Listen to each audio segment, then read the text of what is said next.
વડાપ્રધાન ભૂપેન્દ્ર પટેલે અમદાવાદમાં આયોજિત જાહેર કાર્યક્રમમાં કહ્યું કે પહલગામ હુમલા બાદ વડાપ્રધાન મોદી રાષ્ટ્ર માટે જે કંઈ જરૂરી પગલાં લેવાની જરૂર હશે તે લેશે।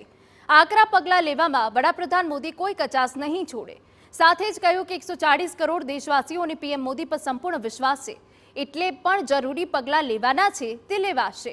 તેમાં આપણને જરા પણ શંકા કોશંકા નથી। રાષ્ટ્ર અને રાષ્ટ્ર માટે જે પણ જરૂર હોય એ માન્ય વડાપ્રધાન શ્રી રાષ્ટ્ર માટે કોઈ કચાશ નહીં છોડે પગલાં લેવામાં।